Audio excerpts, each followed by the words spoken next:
All right, let's talk about Rome Odunze. So Rome Odunze is an interesting player, as very hyped up, getting talked about as a potential top 10 overall pick, and yet despite that, he's kind of not getting the usual attention you get being, that hyped up as a wide receiver, because there are, so many other good wide receivers, and in fact, many people have him at number 3 on the wide receiver list behind Marvin Harrison Jr. and Malik Neighbors, despite the fact that he is number 6 on the consensus big board.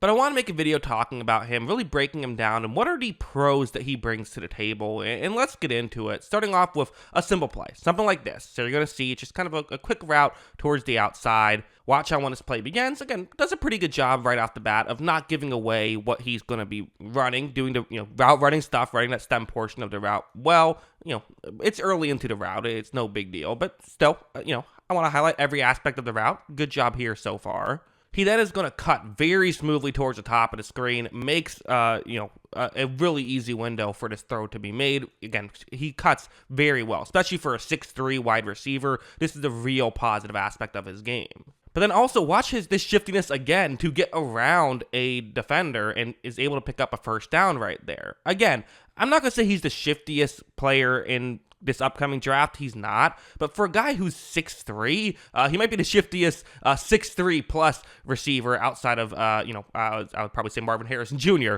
Those two guys are kind of in a class of their own. We're talking about tall receivers who can still move incredibly well. And also there's stuff like this, so it's going to be a zone coverage play. That's the concept they're going up against here for Michigan State. You see the route that he's going to be running on this one. Okay, deep route. A lot of what Washington did was they wanted to push the ball down the field. So you're going to see this play begins, and it's going to go off screen for a second, but when we get back on screen, you look at this, and it's not really that open. And again, you could look at this as a criticism. Hey, you want guys who can get open. That's fair, but at the same time, when you're running a deep route and the defensive back knows you're running a deep route, there's kind of only so much you can do in that situation. Especially, defensive back is making sure he takes away anything deep. That's his job on this play. So it's a one-on-one matchup. Still, again, you'd like separation, but this is the other aspect of his game, and kind of, I would say, the best aspect of his game. Watch him go up, and he's going to make a really impressive catch on that one. I mean, that's really not easy to do. It reminds me of,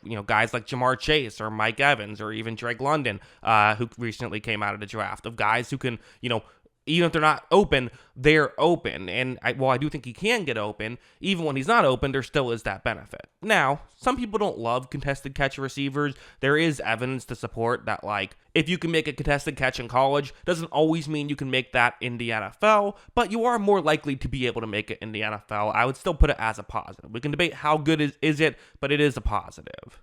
There's also stuff like this where you see where he is on the screen. So what's interesting about this play is that player is going to be blitzing, the guy who's lined up on Odunze. Okay, fine. What do you typically do in this situation if you're a wide receiver? Well, teams do it differently, but a lot of times you want to run a hot route here. As you see, Odunze is going to do exactly that. He's raising his hand saying, hey, hit me, I'm running the hot route, I'm open, let's gain some yards here on a 2nd down and 10. And he is going to get the ball here. You see, ball gets over towards Odunze, and just for good measure here in a one-on-one matchup, which, not the easiest guy to bring down one-on-one.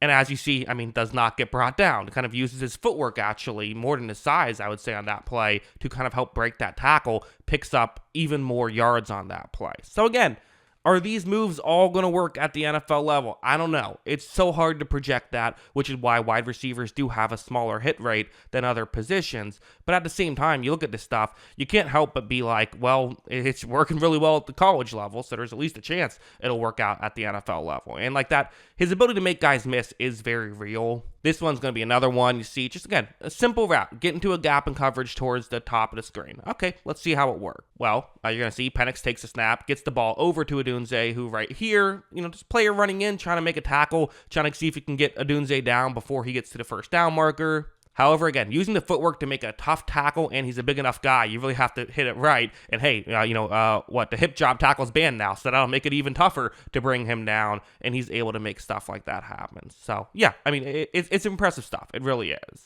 And going over here, I do want to address, I feel like maybe the one criticism you get, and he doesn't get a lot of criticism, right? Talked about at, like I said, number 6 on the consensus big board right here. It's 3 quarterbacks and then 3 receivers. He's number 6. But like one of the criticisms you will hear is, well, does he get separation? How much of a separation guy is he? Is he mostly just someone who, runs down the field, there's someone right on him, but then he's taller and can jump higher than them and gets the ball anyway?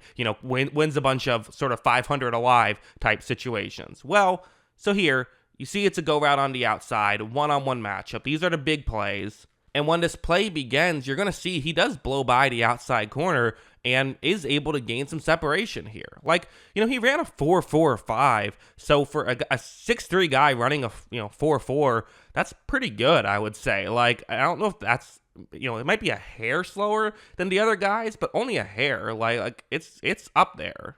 This throw is a touch behind, but he's able to still adjust nicely and make the grab. And when you are someone who has the explosiveness to get open, which in my opinion he does, the contested catch stuff just becomes a really nice plus and a really nice addition to that. And also something like this. So it's a 3rd down and 8. It's a one-on-one matchup with Odunze, against a Oregon defensive player here. And here's another thing I really like about what Odunze can do. So when this play begins, it's, again, kind of some traffic in front with the 2 Oregon players kind of swapping off a little bit. The one I've, you see the one that's closest to Odunze is the one I've circled, but he's actually not the one covering Odunze, but just focus on Odunze right here and focus on, the direction he's running. But then watch him move and shift while still maintaining a top speed and is able to pick up that first down. That's the other thing he does so well. So he is able to, at a top speed, move incredibly well. Is Odunze a perfect prospect? Well, no, of course not. He does have some issues. Some I didn't even, bring up, but sometimes he will struggle with press coverage. That is something I've seen. I thought sometimes he didn't go up against the toughest of opponents. Now, there were times when he did go up against tough opponents and did really well, so I'm not concerned about it, but that's just something I, thought of. And again, as I said, there are guys who are shiftier than him. Usually they aren't as big as him, but it's still worth mentioning. And part of me just has kind of Quentin Johnston PTSD. I think they're different players. I don't think it's like, that's the same thing. I don't think it's fair to fully blame Odunze on that.